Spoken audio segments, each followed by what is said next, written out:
Warning. Watch very closely now. 3, 2, 1. Bzow! Check that out. The following podcast features terrible jokes. You know you can use Hot Wheels cars when you need to make a saving throw in D&D? Every car is die-cast. Usually about board games. We want the fun. Gotta have that fun. Must insist that no one attempt to recreate any joke performed on this podcast. We had less technical issues than $1 Million Company. All right! This is Boards and Swords. Good evening, everyone. It's been a while, but new year, new us.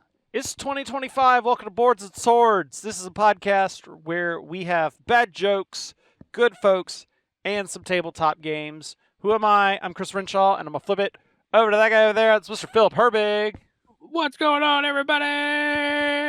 How has the new year been for you, sir? It's 3 days old. Fair. We're cautiously optimistic. Cautiously. Very cautiously optimistic. Although, as I was leaving work, can you make it just me? I haven't set that up yet. You haven't set that up yet? Okay. Well, okay. All right. Everyone, look right here. As I was leaving work, it started to snow. Yeah. Whichever one of you assholes was hoping and dreaming and wishing for that, Knock it off. I'm coming for you. I'm coming for you. I'm coming for your left shoes. All right. It was funny because I went outside. I went outside earlier and I was like, it looks like snow. Like you could just you could see the clouds and it's just got that white haze. And you're like, Huh? is it gonna Like, snow? it's coming. And Ashley was like, no, it's gonna happen on Sunday into Monday. And then later on she texted me like, turns out we're supposed to get a wintry mix today. It was it as I came south, it turned into more like rain and just wet roads. You hit the moisture zone that is hit that thermal barrier. Yeah. There it is that whenever you see I'm assuming it's the bay and the river that protect us. Just it's like here's DC, here's us, and the snow just diagonal clear cuts us. It'll be blizzard everywhere else. And man, it's just really Everywhere raining. else. The real funny one is when it's the two lines and we're in the middle. Oh yeah. Yep. There's we have a snow buffer zone that is around where we are. Yeah. But then when it hits, man, it shuts us down for 3 days. Well, yeah, because we get an inch of snow.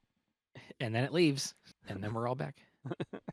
Because we have bad enough drivers when there's no snow on the ground. So you add in an inch of snow, and it's just over.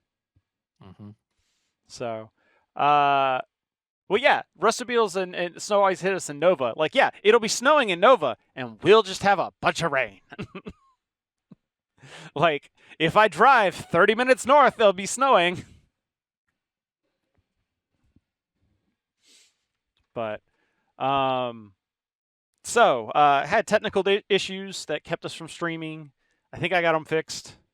We'll see how this recording goes. But I had an interview that we need to play. They were nice enough to give us some time to talk about Wrath of Glory, the 40K RPG from Cubicle 7. So, wanted to make sure that we definitely got that interview out because we're gonna have another one on Monday. So. But with that, let's talk some news. News. And the news is there is no news. So, no news is good news. So here's the thing: is when the show was supposed to air, I sat down and did the news, and there was nothing. It was just a bunch of junk. I could have put something together, but it was just not good. And I was end of the year. Ashley couldn't hear me. He was like, "What's wrong?" And I was like, I need to do some news stories, but I just can't put anything. There's just nothing really good. And she's like, "Why don't you just do a best of?" And then it hit me. I was like, "That's why there's always those best of articles at the end of the year because they don't have any actual content. So then they make their own." So what we have here is I went through all the episodes we did in 2024. And I picked my favorite 10 stories. when I say favorite, it's a couple of different things. The metric is just me. Some of it's based on how important was it to the year. Some of it is just I thought it was quirky enough to talk about and just it fodder for the show. So a lot of different things here. So we'll start off with a couple sad notes on for number 10. We have Atomic Mass ending development of the 2 Star Wars games, X-Wing and Armada. So that, I mean, really sad, but considering pretty much both of us got introduced to miniature games through X-Wing for the most part. Through X-Wing, like, yeah. We'll say modern miniatures games, because like we played, yeah, because like we were stuff. aware of stuff. Yeah. So just like it was, everybody saw it coming, but it was kind of sad to see the Star Wars miniatures games go to the wayside. But however, though, people are still playing it. Like there was still a whole big X-Wing tournament at Nova, and it was funny because apparently there's a couple of minis agnostic games that are Starship Battle type stuff, because there was one somebody found that's like I don't know if you've ever heard of Battlefleet Gothic. It's a Warhammer 40K space game that there is a Steam version of it. That's why I know it. Yeah. But there was somebody came up with like Void Captains or something like that, is like a minis agnostic that tries to recapture that feel. And then I was like, hey, you could use, I was talking with other Phil, and I was like, hey, you can use your X-Wing models for that. And he's like, no, I got actual 40K, like, because he was around when Battlefleet Gothic. He's like, I've got actual stuff for that. So he was talking about just like giving them to his kids for like as like here's some micro machines, basically, go have fun. Oh man. Meanwhile, I sold all my stuff. I sold my stuff again for the second time at PAX Unplugged. All the X-Wing stuff? Yeah. Oh yeah. All right, so number 9, Ticket to Ride. This is the Embracer getting, so a couple of sad stories in the back, but it had to. This is where Embracer Group started splitting everything off, and Catan got righted with like 900 million euros of debt. Which, like, or looking back at it and reading that headline, it's like, it's kind of shitty. Yeah, because it's not really freedom from Embracer. No, it was like, here, go, be free, do whatever you want, and here's €1 billion of debt. Yeah, suckers. Yeah, except for really all it means is we're just splitting off. This is just money marketing issues to split it into separate companies and saddle all the debt with one company so the other companies look fine. And turns out that like they managed to do. I think they took like an investment or something. Or no, they sold off some properties. They sold off some IP they had for like, and managed to get like 600 million of that money. So like it only got saddled with like 400 million of stuff instead of 900 million. So this story ended up, so far this has become a nothing story. Like it was a big story when it happened, but it's kind of become a nothing story because we just haven't seen any big impacts. Like we're not seeing a lot of products come out of like Fantasy Flight or stuff like that, but that's been the way for a little while. That has. Yeah, we're not. One bit of news is, I have heard about the Honey extension lawsuit, but I just started seeing stuff about that. But that wasn't us. We did not. I saw the Thor video about that where he talks about like, I was like, oh, that's bad. All right, moving on. I gotta stop that. Number 8. Number 8 was a more recent one, Trench Crusade, breaking 1.7 million. And well, of course, now it ended up being like 3-point-something million. But this was a big one just as because it was tied to bigger properties because of who was on it, but this was fundamentally an indie RPG or indie minis game that managed to pull like 3 million out of nowhere. From Kickstarter, and the models have started getting out, and like the rule books, like they've been asking for shipping for all that stuff. So the Discord, nice. the local Discords have been going crazy with people like printing and showing off stuff and getting stuff painted and trying it out. I'm still of the opinion, because it's one of, I guess, I don't know if I would call it a resolution, but it's more of, I need to play more of the stuff I have. It's more of a holiday resolution, because that's what I was like, I need to get stuff around doing what I have. So I'm like, I'm not getting into Trench Crusade until I see like a steady, continuous group playing There you go. Yep. on a regular basis before I jump into another minis game. So like once like there's a bunch of hype which has promise, especially in our local area, but like I need those people to act on that hype. Like regular plays at the new store. So Right. all right, moving on. Why does it keep doing that? There we go. That's what I need to do. All right. What are we at? 6? This was funny. This I had to, just based on the headline alone. The Magic Commander Rules Committee firing itself. That was great. Yeah. So this was the commander team basically firing itself because nobody liked what they were doing, because they kept doing ban lists for primarily social, non-competitive format, or at least it's supposed to be non-competitive. See, and that's the wrong headline. What was that? It's Magic the Gathering Commanders Rule Committee bans itself, not fires itself. Yeah, this was like threats of violence and stuff. People going really, really crazy. Hey, man. There we go. Beatles got the right idea. What? Save that table space for snap ships. Well, yeah, that's a game I already have. So, yeah, I just thought the title alone made it head worthy, and just the fact fallout from this, I'm just kind of looking forward. I don't think we've really seen too much either way of this. There was supposed to be that breakdown they were talking about. I don't know if it was on here. Oh yeah, here it is. Where the idea of a 4-tier powered ranking system. I've not seen anything come of that. So we'll see. And it says buffering again, but I'm going through like brief spurts. We're just going to kind of press and see where it goes. So, all right. Let's see. What do I have next on here? Oh, yeah. This was great. So, number 5, we have the Hasbro AI CEO, which, come to find out, we might as well have a regular segment on the show that's Hasbro CEO says something dumb.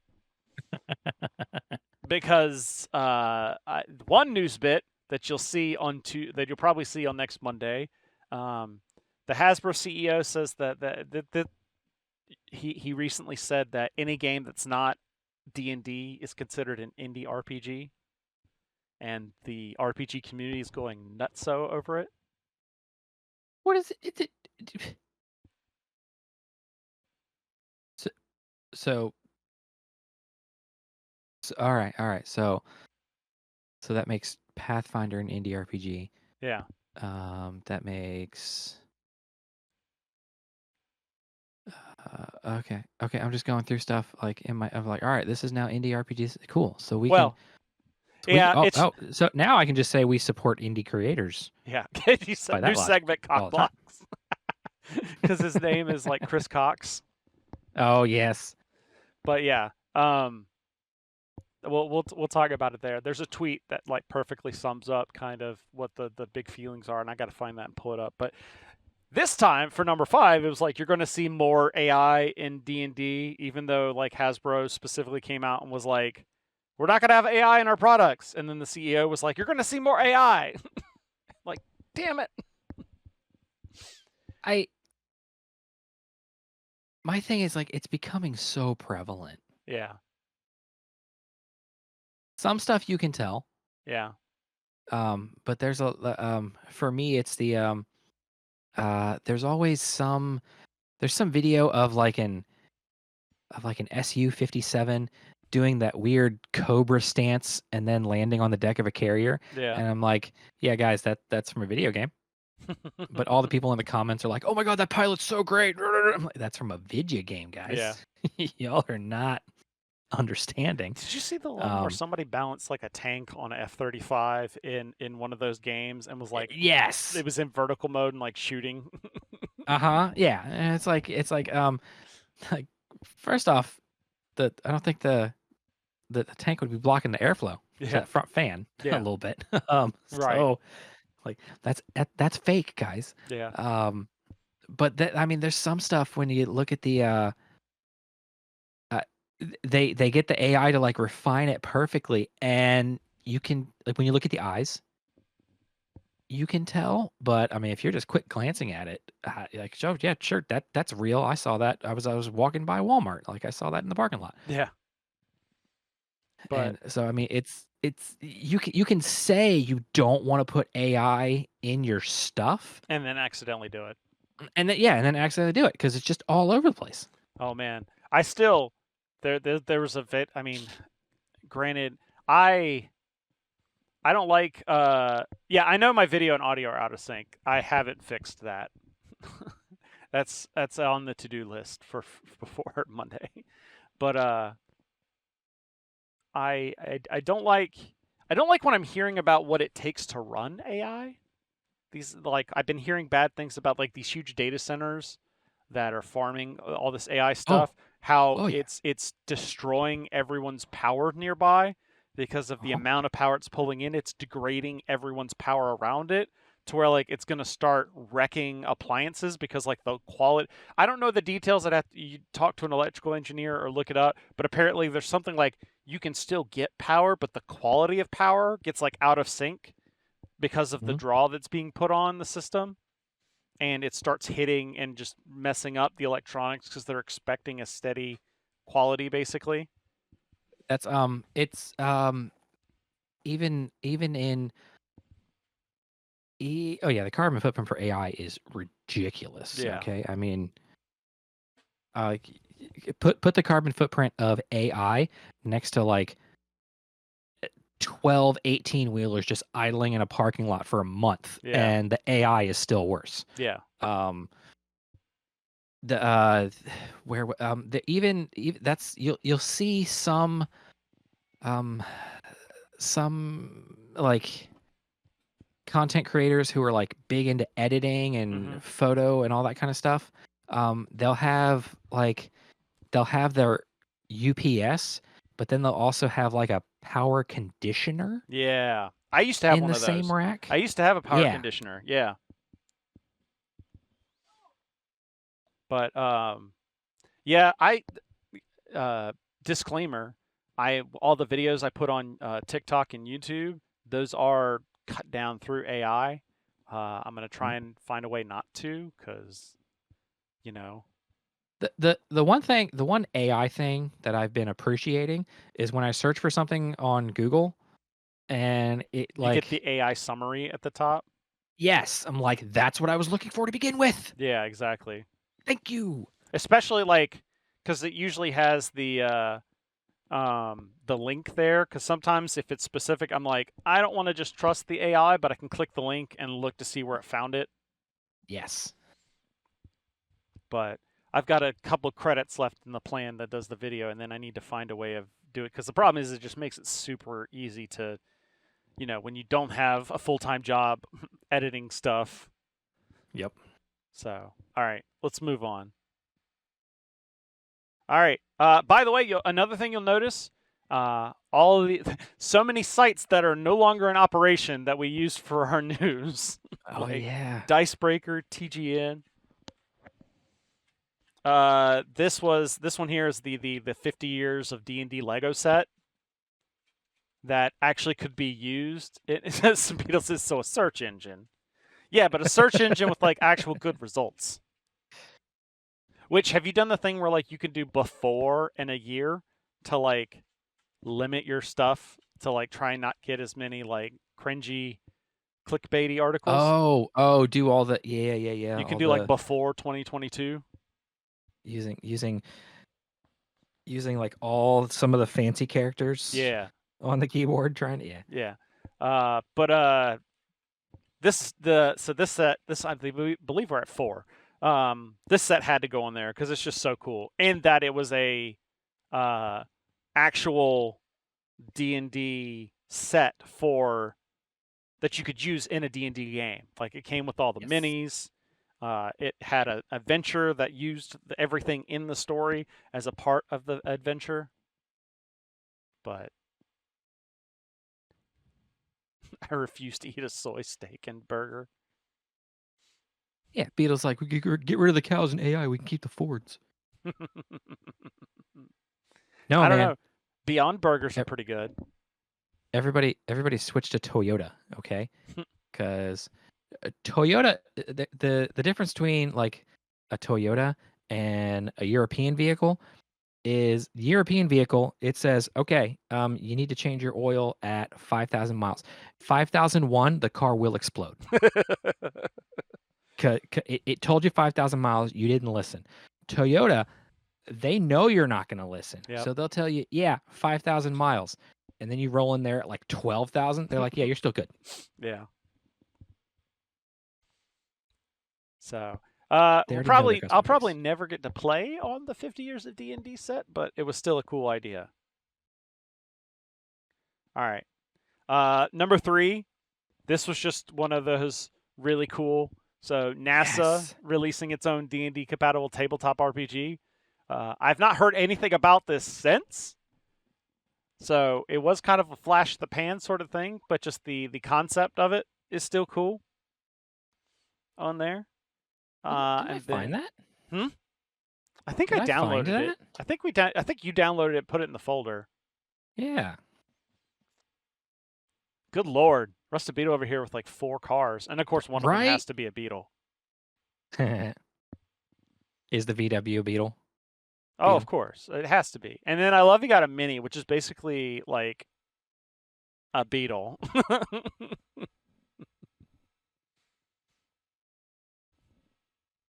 Phil's videos now just saying, oh, okay, so it's just the.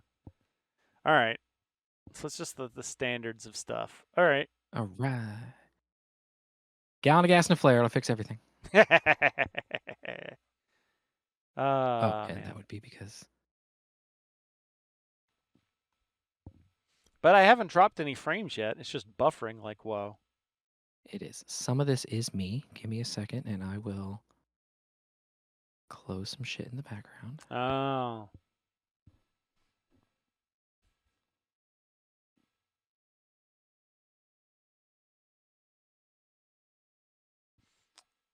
No, the VW is a super beetle. I don't even know what a super beetle is. Got a cape. Oh, yes. No, that's a spoiler. No capes. All right, you ready for number 2? Number 2. The Halo Manic game. The Hey, there we Flashpoint. go. This was really cool. This happens to be a. This one had to be on here just for the show impact of being that we had already talked to Ronnie, and then being able to just immediately schedule an interview as soon as this news broke and get him on the show like a couple weeks later. So it just had to be a big news piece because that was just kind of a cool piece for the show of just, feeling like actual game media. But, I mean, this follow-through went really well. I managed to get I got the Spartan box for Christmas, which is funny because I painted the 2 teams that came in the recon box. So I took the minis. So the campaign box, or sorry, I keep saying campaign box. The Spartan box comes with basically double everything that comes in the recon box. So I just took the minis that I had painted out of the recon box and put them in the Spartan box, and took those minis and put them in there. So it's like an unpainted set back in there. And then I just gave it to the store as like a demo copy because it says demo across the front. Oh, nice. So it's like I couldn't sell it or anything because it had that, and it'd be kind of weird too anyways. Yeah. So I just gave it to them, and because I don't need everything that's in there is already in the Spartan box. So, but now I have Master Chief. And there's also a couple of really cool pieces the Recon version came with only paper mats, but the Spartan version comes with actual boards, like a board game board Oh, okay, map, nice. which I'm always a fan of that. And then the box is bigger, so I can hold everything in there without deconstruct. I had to deconstruct the terrain every time, so now I can keep it constructed and in the box because I like it when things have it. All right, are you ready for number one? Do you want to know what I put Number for one. the number one? Any guesses? A lot of shit's happened this year. All right, well, last year you mean? That one. So number one, purely based on the absurdity of it, is I had to do the. Oh, I must be off. We'll get back to that. Number two is the Gundam TCG. Ah, okay. Yes. Edition beta. Edition beta. Update. We still don't have any news on whether our store is going to be able to get this or not, but it's going to be one of those that like I'm waiting. I'm telling the store owner like, message me directly when you can do pre-orders because I will give you money. I will give you money too. So we'll see. You have at minimum 2 buyers. Yeah. Well, no. Almost every person I've talked to that like plays TCGs is like, I'm in on a Gundam TCG. I will fight them for first and or second. I didn't place notice this. It looks like there's dice in this game, or Oh, there's nice. special dice at least. I didn't notice that. But yeah, we don't have any news other than that this game's gonna do gangbusters. Okay, Yes. the next one should be number one. There we go. The Power Wash Simulator teaming up with Warhammer 40K. Did I buy this? No. But just the absurdity of the factor of incorporating like the rhinos and the dreadnoughts and everything into a game like Power Wash Simulator is just absurd and so appropriate for this show that it had to be number one for the stories last year. Yes. So.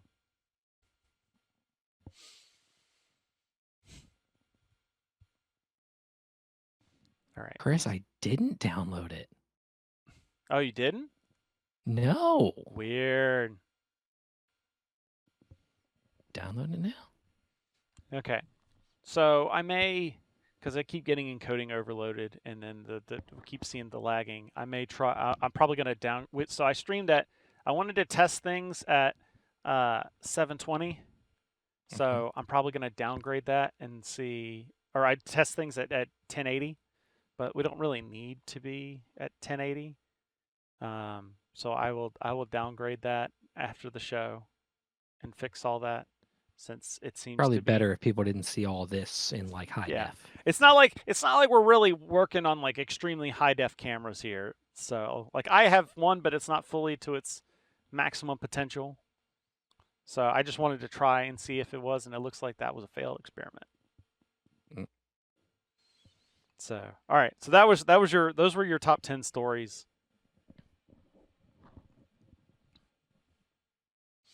So with that, I will say, just as a patron plug on here, that just because this is going out on the podcast feed as well, that if you saw in the pre-show, I gave a quick glance of a dice tower that I'm working on. I'll pull it up again here.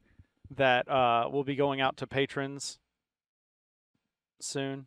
Well, I don't say soon. Probably be at least a month or so, because I need to actually, I've designed it. Now I need to actually go cut it and then do all the development on that side of like, okay, this part doesn't work exactly as I wanted it to, all that stuff.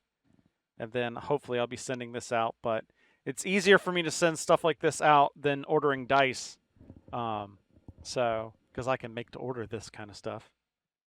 And the hope is that as I'm, the hope is like as you're, I can't speak. As you back more and more, that you'll be able to use this tower and stack it higher and higher, so that you can really show people how cool you are. And the audio capture is going to be better than on here, because I'm not using audio from here. The audio goes. This is why I record stuff separately. This is just a backup in case I forget to hit the button over here. But yeah, So that is oop, that's just a quick thing. boardsandswords.com/Patreon if you want to get some cool Dice Tower stuff. If now that we've done all of that, I was lucky enough to sit down with Chris Colston, who works over at Cubicle 7 on the Warhammer Wrath and Glory RPG, the Warhammer 40k Wrath and Glory RPG.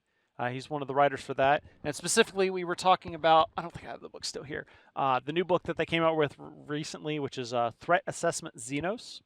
So talking about the development of all that. So here we go. Hey everyone, I'm here with another Chris Colston from Cubicle 7, most recently on the Warhammer Wrath and Glory RPG Threat Assessment Xenos. How are you doing today? I'm doing great, thanks, Chris. Thanks for having me on. So just to kind of start off with, why don't you talk about like kind of getting into tabletop games? Like we could see the vast assessment of RPG books behind you. Well, full disclosure, I am in the office today, so these are not my personal collection of books. However, I have that guilty pleasure at home as well. Background-wise, I've been playing tabletop games, like both war games and role-playing games, since I was 12, 13. My cousin taught me how to play Space Hulk at an age where it's probably quite inappropriate to play Space Hulk, really, in all fairness. But yeah, a number, well, over 20 at this point, which is about as definitive on my age as I'd like to be. I was curious which one was first. Was the RPGs and then into Warhammer, or the other way around? But it sounds like it was a bit of both. When I was sort of 12, 13, myself and a couple of close friends used to play at a board games club that was run in a local community centre. And we started off playing 40k, 3rd edition 40k. And from there was a lot of other games getting played at the club. So things like, my first exposure to things like Battletech or Vampire the Masquerade. And those like really kind of got their hooks into me very early on. Like I loved sort of early Vampire the Masquerade, and I loved the early editions of Warhammer Fantasy roleplay. So we played them fairly frequently. But I do still have a soft spot for 40k's edition rules in my heart. So yeah, it's funny. It's funny here to like, oh, previous editions of Vampire and previous edition of 40k, and then you mentioned BattleTech, which is still on like the same edition. Yes, the same insanely complex edition. They're just like, we'll make another rule set for if it instead of just like coming out with a new edition, we'll just, if you want to play something else, here's Alpha Strike. Yeah. Which is one of the ones that we are resurrecting in the office at the moment as well. Is trying to get some more BattleTech played. Nice. Yeah, I just recently got in the Kickstarter with the giant timber wolf over here in the background. Lovely. So, how long have you been working at Cubicle 7? I started at Cubicle 7 in 2021. So right in the middle of COVID. Yeah, around then. Yeah, just as we were sort of coming to the end of the lockdowns and stuff over here. But my background is pretty much exclusively in games. I used to lecture in game design and development at a college in Ireland, and prior to that, alongside that, I worked in digital development. So I'm originally a programmer for my sins, and used to work on digital sort of point-and-click adventure games. Mm-hmm. So. What's it like designing one versus the other? I mean, obviously you're now doing more tabletop games, but is there anything you miss about doing more digital style stuff? I guess like probably the easiest thing to design for in digital games is like a definitive, like there is only one way in which you can interact with an object or There are only, the amount of outcomes that you choose to put into the game. Whereas when we're designing for tabletop, we have to take into account like the infinite possibilities of what Right. we could not do. No matter how many options you come up with, someone's going to come up with a handful more. Yeah, like there's a lot of very edge case scenarios that we look at. Yeah. So had you played the Wrath and Glory set before you got hired on at Cubicle 7? So yeah, I've been playing Wrath and Glory, and I've been keeping an eye on it since it was sort of first announced. The Cubicle 7's translation of the rules from the first edition to what it is currently is done exceptionally well. I was working as a freelancer for Cubicle 7 at the time, so I'd actually contributed to some of the writing for some early adventures and stuff as well prior to coming on board. So. Yeah, I do like because I had played some of the Fantasy Flight ones with that, similar to like Dark Heresy and that sort of piece. Only War and yeah, exactly. Yeah. Black Crusade, all those. So it was interesting, but I had played those when I'd been playing more RPGs and just kind of known about 40K, so it made sense. But now I've actually started playing 40K, and then you play Wrath and Glory, and it's like, oh, it's very similar. It's D6 based. There's a stat line, like. It's definitely one of the things that we want in Wrath and Glory is for it to feel like kind of like a natural extension and a progression from the tabletop. So, it's the difference between moving squads of Marines around the table to imagining yourself as one of those Marines being capable of doing those sort of deeds and actions, and how that translates from the tabletop. And if that's your sort of first introduction to the lore and the world, then the natural progression is to keep the dice systems roughly the same. It's to show units that have stat lines and that are easily identifiable from the war game itself into the tabletop.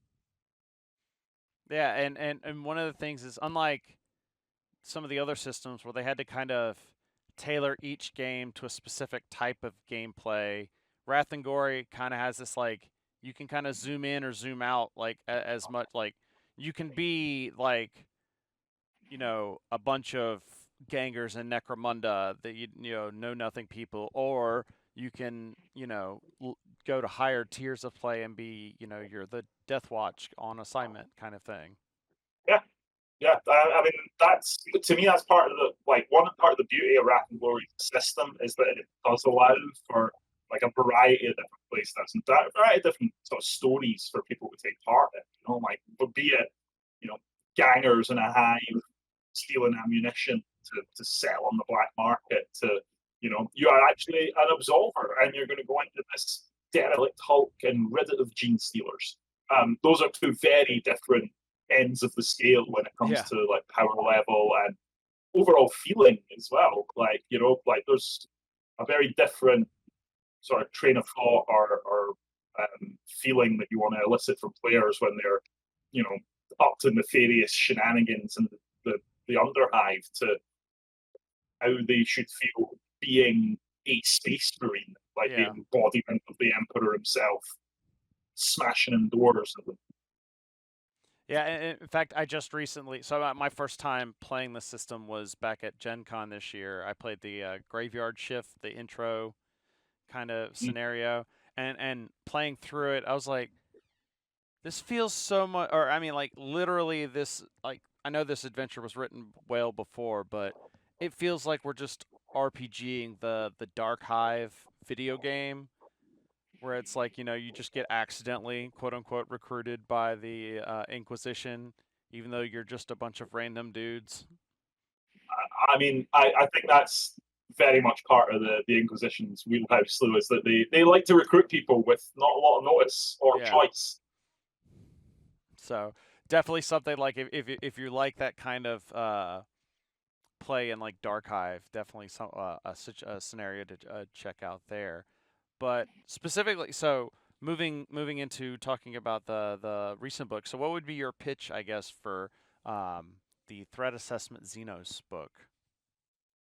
Xenos is our bestiary of Xenos threats.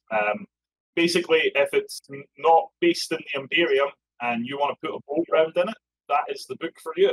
It compiles a list of threats from across Gilead that are Xenos in origin.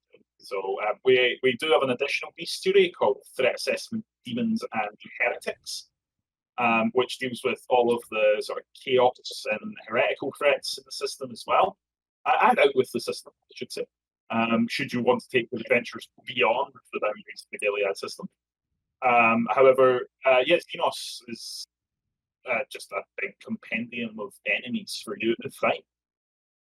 But yeah, sorry, it's been a while since I've lived, but there's also information in here for playing as some of those races, right? Or like base stat lines, or am I getting that confused?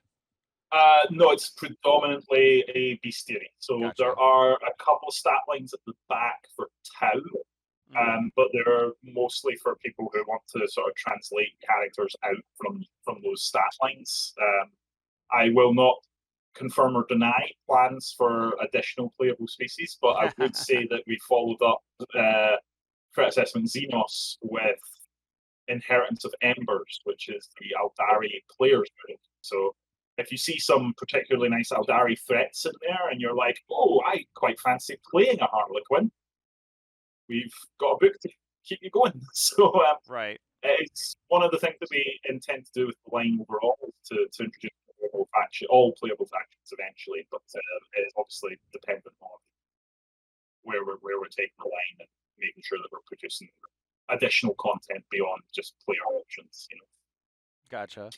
One of the things I did notice when I was reading through the book is it's I mean, because Games Workshop, there's a lot of books there. Like if you're getting into 40K, you've got the huge black library, and you've got the huge, like, you buy any number of the books for like your codices and stuff.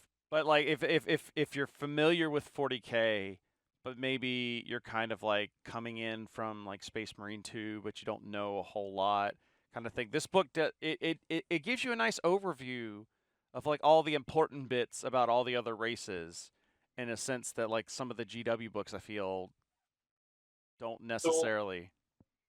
So it's actually a really interesting design question, Chris, to be honest, because when we approach these books, we obviously have to take the notion that someone may have never played 40K before. They may have picked up the role purely because they like the idea of 5-base role, but we have to present things to them in a way that's accessible and is easy to understand. But also, like you say, the codices and the 14 years worth of various bits of lore dotted around various rulebooks, journals.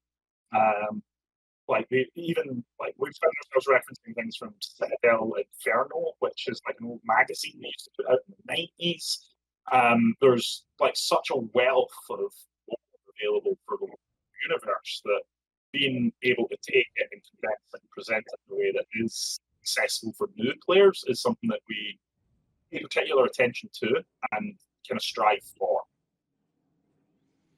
Awesome. So, and then there's something else that I found that was interesting in the book, because, and it's something that I saw when I was reading through the base Wrath and Glory book as well, is there's a big emphasis on the battle zones and like describing the different battle zones. Whereas like in a normal or other, I won't say normal, in other RPGs, they may not get as descriptive on the different environments, but here it's kind of like a, there's it's going to be hard to see for the camera, but a lot of different charts about like, okay, here is, Death World. What is a Death World? Or, like this is a Space Hulk. Is that just because of how alien these types of situations are? Well, I think that there is an element of the fantastical with it, and being able to present these like completely alien environments and ones that are like so beyond like your traditional sort of role play spaces for adventure to take place in, is part of that. Like if you think of sort of like your atypical RPG, you're in a stone dungeon. Like it doesn't have a vast. There's traps and there may be various other things going on around about you, but the environment itself isn't particularly exciting, shall we say? Whereas, again, with the Warhammer universe, we have this source of infinite source of planets and environments that we can use to set adventures in. But more importantly, those are all tools that a GM can use to help create a better player experience. If you're taking part in a combat and you're going through the motions of rolling dice and killing the enemy, if that becomes more memorable because the world that you're doing it on is on fire or the trees are trying to eat you as you do it, then let's do it. Let's make it more exciting, and make use of that wealth of lore that's there that we can put in front of people. Nice. Do you, when you play Wrath and Glory, do you find yourself liking to try and use like your Warhammer figurines in play at all, or do you keep it more theater of the mind? So some of yes. So to answer your question, yes, I am frequently guilty of bringing figures out of the back of the car and onto the tabletop. I play in 40k. I play Imperial Fists. So actually, like they're with the games of Wrath and Glory that I'm playing, there's very few occasions where I'm like, and now a squad of Imperial Fists appears. It's not something that happens on a frequent basis. But I'm in the process of picking up some of the Necromunda. What are they called? It's the Underhive. The gangs. It's not one of the gangs. It's like some box of like randoms. So they're like just general. The Hive Scum. Civilians, I think Hive Scum. I think is the box. Yes. So I'm putting together them. So they make great Wrath and Glory characters, but I do have like various like bits and pieces. I have a really, I do a lot of sort of conversion work and stuff like that. So probably my favorite Wrath and Glory character that I've built is a thing we call the Voice of the Emperor, and it's just an adamant like mix of Mechanicum, Warhammer fantasy, and some of the Tempest Scions pieces. So it results in like a guy wearing a chest plate and big baggy sort of pantaloons with a giant speaker who just walks around shouting at people, which is how I imagine a lot of things happen in Warhammer. So a big megaphone. The Imperium's version of the Noise Marine. Essentially, yeah. Just shouting about how heretical you're being. Yeah. Heresy. Oh, I guess it's almost like the shame woman from Game of Thrones. So the banner poles are from the Flagellant kit, and that does come with bells. So it's not a definite no there, Chris. It could happen. Instead of just like shame, it's just heresy. Ding dong. Yeah, I could get into that actually. Yeah. So for someone that's like, they're coming into Wrath and Glory, what would you recommend as far as for getting started? Like I'm obviously I'm a game master, or like usually it's the person being the game master. I want to run a game of Wrath and Glory. How can I what's the best way to sell my friends on trying out the system, and like what should I get? So if you're a GM interested in trying out any of Cubicle's civil systems, whether that's Wrath and Glory or Age of Sigmar or Soulbound or whatever, we provide a range of what we call starter sets. And in there you will find a stripped back version of the rules that lets you just open the box and start playing, pre-generated characters, tokens, and an adventure. And it's all in one singular box, which is one of the better things that I think we can do in terms of being able to just take a product off the shelf and play. Traditionally, as a GM, if I'm running systems or that, I'll have a core rule book. I'll spend, a good couple of weeks in advance learning the rules, prepping adventures and stuff like that. And a starter set eliminates that. If you're just looking to dip your toe in the water and try something out, it's obviously a lot less of an expense early on. And then if you decide that you do like the system and, hey, this is something we're going to play more of, then it's supported with a range of like core books, faction books, adventure books, etc. So, but generally, I'd recommend the starter set to anyone looking to dip their toe in. But I did write a chunk of it, so maybe slightly biased. So, just a little bit. a little bit. In particular, like there's the Wrath and Glory starter set has like it has an adventure set on the flotilla. It has an introduction to the flotilla and all of the sort of the characters and the main sort of movers and shakers in the Gilead system. But beyond that, at the back of that book, it has an additional 5 pages of, hey, here's 5 standalone adventures that you can run. And if you're a GM and you want to extrapolate some details from these or add in additional encounters or whatever, they're a great starting point. Just being like, right, you've played the starter set, and now there's at least 5 other sessions here waiting, ready to go.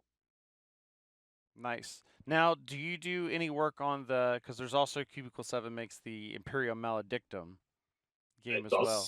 Do you work on that at all, or do you stick mostly with Wrath and Glory?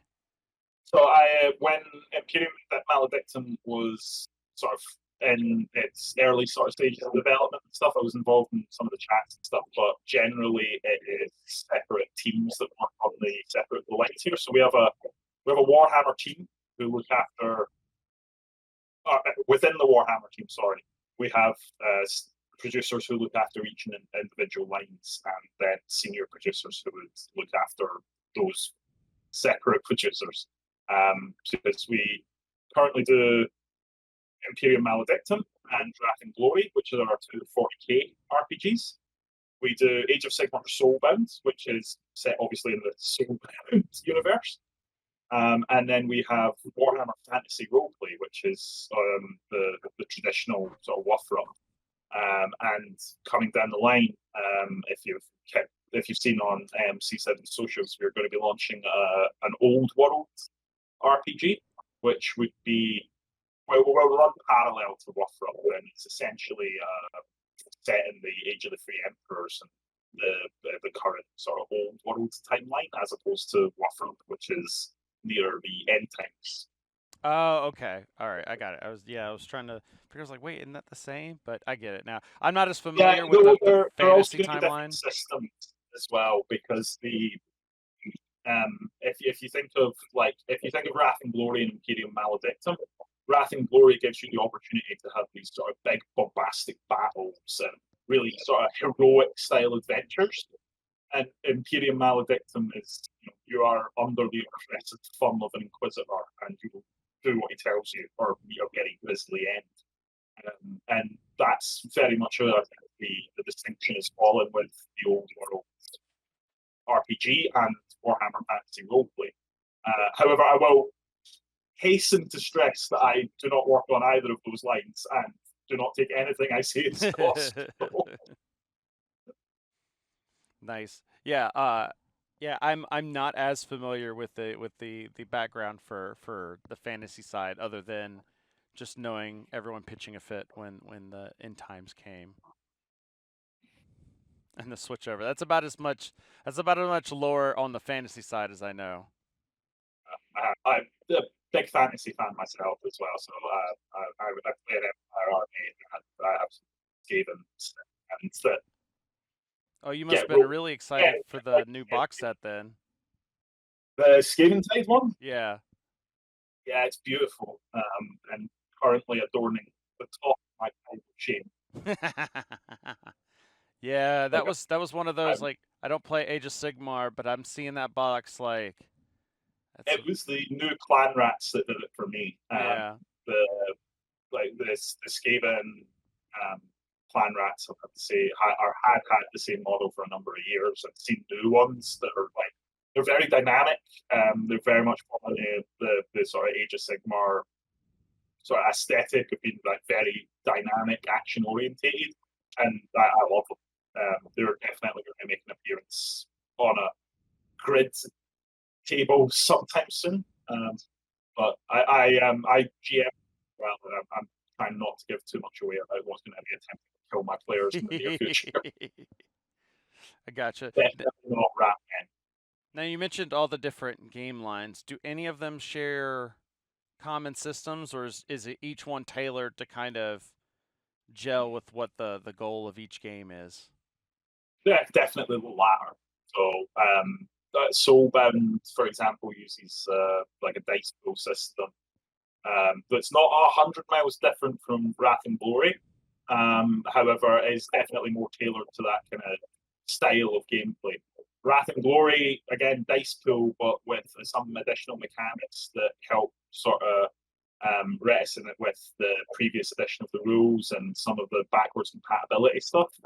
And then things like Wafrup and Imperium Maledictum, the systems are very much a conscious design choice, basically, because the style of game and the type of play that we're trying to encourage benefits from that level of sort of intricacy in the system itself. So.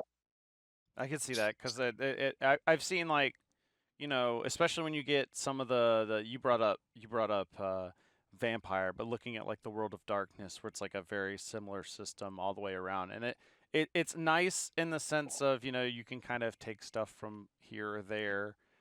Granted, it's all the same universe anyways, but sometimes it does feel a bit samey, like, oh, this is just a reskin of the other thing. So it is kind of nice when it's I would always say I can see the benefits of both. Right. So, like, it would be lovely to just be able to jump sort of seamlessly from one game setting to the other.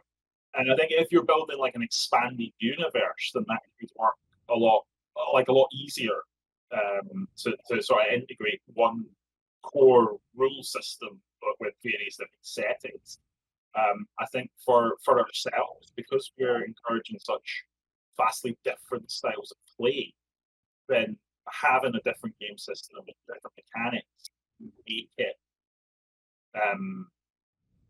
make it feel more involved in a way. So, you know, like the mechanics and the game system should support the style of play, and by tailoring the mechanics of the game system to the style of play that we're hoping to achieve, we hope that we get there. You know? That's the thought process behind it.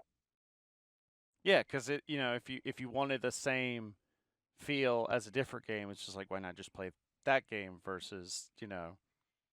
Yeah, and like there is, you know, an Inquisitor like trying to, you know, break past a cogitator unit and a door to steal some files or try and catch something should feel and should play differently to a spaceman putting his, you know, size 40 ceramite boot through a door, because they're very different things and they should feel different.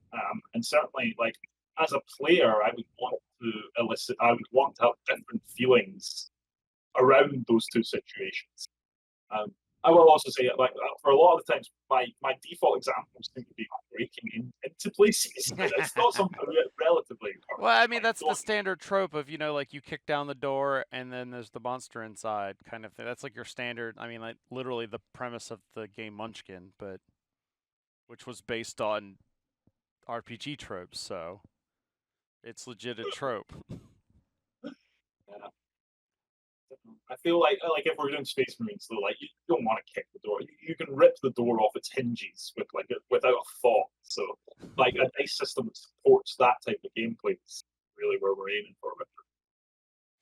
Awesome. Well, for if anyone's wanting to keep in touch with what's new coming out with Wrath and Glory, what's the best place? Just on the website, or? Our social media is fairly active. We post every couple of days on stuff that's coming. In the new year, we are planning to be a bit more proactive in writing some dev blogs and doing some sort of engagement stuff from the production side of things. In terms of what's coming for Wrath and Glory, the next sort of main release that's on my radar and that I'm working on at the moment is a PDF called Shards of Okari, which is a adventure supporting the Aldari Switchbook, which will see you take on the role of possibly any number of different Eldari archetypes, and attempt to retrieve an item of great importance from the frozen wastes of Trolleys. Nice. And there may or may not also be Tyranids. Just maybe. Maybe not. It's you know. There's definitely Tyranids. So that's coming, and then into the new year, there is plans for continued development on Wrath and Glory, including things like I don't know if you've had the chance to see the PDF Gut Shiver, which is I our don't think I've seen that one yet. Playable orc PDF. Oh, okay. And there have been long chats about expanding that out to player-facing orc book as well, which is something that we'll be very keen to do. But other than that, my main focus for Wrath and Glory will be adventure content. So we are aiming to produce more adventures, advance the story of the Gilead system further. So some of that has been done in recent books. So Vow of Absolution and Threat Assessment Demons and Heretics, does a lot of advancing some of the storylines going on around about Gilead. And really what I'd like to do over sort of the next coming years with Wrath and Glory is start to bring those threads back together and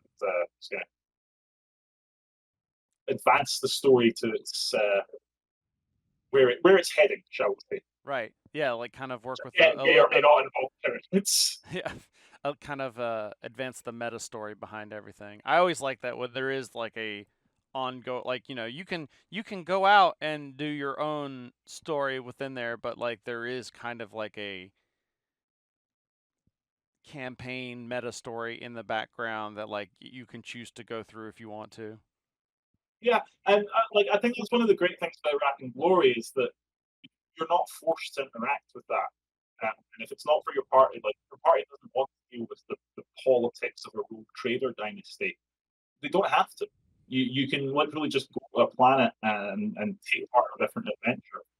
Likewise, whilst we produce all of our content is produced within the Gilead system, the rules set is by no means bound to it. So if you want to run a Wrath and Glory campaign on Armageddon, then there's nothing stopping you.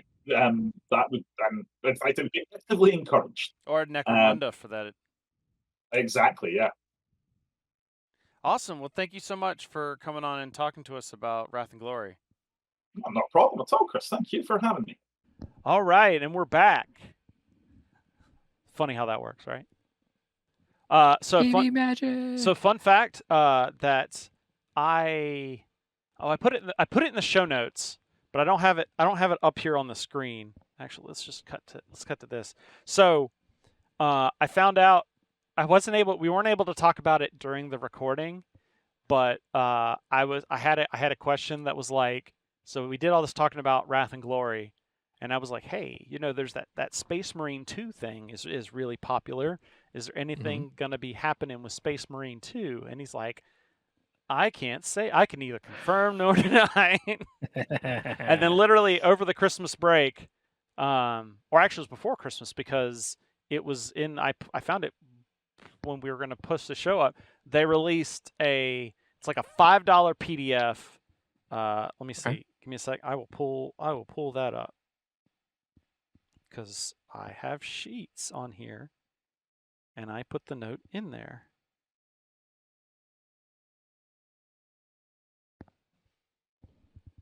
There we go. Warhammer 40K Wrath and Glory Space Marine 2 tie-in. So the bugs are the feature, as are your friends from Space Marine 2. 102 are blah, blah, blah. It gets the features of tons of bugs, but also a few surprising features. It's all about fighting Tyranids. If you're familiar with Wrath and Glory, you'll know that while there are a few bugs in it, they're mostly just there to take your denim. Not so anymore, because Purgeless War marks the first appearance of iconic Tyranid threats like the Carnifex, or Tyranid Wars, or even just some Hormagaunts. So, a lot of info on it. You've got a slew of new deadly threats, the Death World of Kadaku, there we go, features in the book. So does Avarax. And you get the stats to play as Titus, Gadriel, and Chiron, if that's your jam, or just have them as NPCs. Nice. So yeah, if you want to play Space Marine 2, then in an RPG format, then you can now. Like I said, it's like $5. I think it is. Let me double check that. Yeah, $4.99. It's just a PDF add-on. So there you go. If you wanna add some Space Marines 2 to that. By the way, I gotta say, this is a funny story. So I have a habit of things annoying me at first, and then I keep hearing it to the point that I'm then using in a joking format. Okay. To where it no longer annoys me. Like, for instance, I had a friend who his sister used to always say BT dubs instead of Gotcha. for by the way. And I'm like, that's more work. It used to bother me, like, but it just got to the point where I'm pretty sure you've heard me say BT dubs before. I think I've said it too. Yeah. It gets to the point where it just gets past but I bring that up because when Space Marine 2 came out, there was a while, like every other video or so would call it Space Marines 2. Yes. Like, we're going to play Space Marines 2. And then it would like slightly irritate me. And just now it's to the point that like I do it as a joke because of how weird it is, that I'll be like, all right, and I'll tell Ashley, like, hey, I'm going to go play some Space Marines 2. I'm not sure that's how you pluralize those words. the sushis and the sashimis. Oh, I can go for some sushis and sashimis. But all right, that is. Let me get on here. That is actually it. What we got for the show. Like I said, for the patrons in the chat, we're gonna jump on to Discord, and it'll be a little bit better to do bonus bits. But I'm gonna play that music. And that's been our show. We want to thank you guys for hanging out with us while we try to fix all of our settings on the fly. That's if for some reason we ever have a show that runs smoothly, it was AI generated. Dang it! You just took my end piece. I don't know. You're welcome. I was going. I hadn't gotten it, but. If you like what you see, you got to check us There you out. Boardsandswords.com. It's got the, you go to /live. That's got the link to the streaming channel plus the schedule we try to stick to. Boardsandswords.com. Just, browse the website, man. We got stuff going on there. Chris is updating things, and like there's posts happening all over the place. I don't even know what's going on. I got a over review there. in the pipeline comparing all 3 books for Tales of the Valiant, the Cobalt Press thing that we talked with Wolfgang a couple weeks back, to the new D&D 2024 books, minus the monster manual, obviously. But that'll be going up on the website in the next week or two. There we go. See? And also check us out, boardandswords.com/Patreon. You can support us. And Chris is making dice towers for you guys. That's amazing. Who doesn't want a dice tower? If you don't, you're wrong. People that are not for the show. Yeah, people that are anti dice goblins. Click clack math dice. Lumberjack? Oh, math rocks. That's the word I was looking for. All right, feedback at boardsandswords.com. That's where we want y'all to go and email us if you've got any comments, feedback for the show. If you've got people that you want to hear us talk to in the new year, that'll be great. So send us an email, let us know what to talk about. You can find us on Blue Sky at boardsandswords.com. You can also find us on Facebook at Boards and Swords Pod. So, thank you so much. We will be back Monday. Like I said, we've got the gang from Loot Studios here to talk about a board game that they're working on. So that'll be great. But we'll be back then. In the meantime, like I said, go check out patreon.com/boardsandswords. Help us out. And just know that every gamer has a story. And this one, the prattled on too much because the audio cut out. And now I'm just talking over nothing. Where's the... Did I do the... Aw. I didn't put the crickets noise on here. Oh, you need crickets? I got crickets.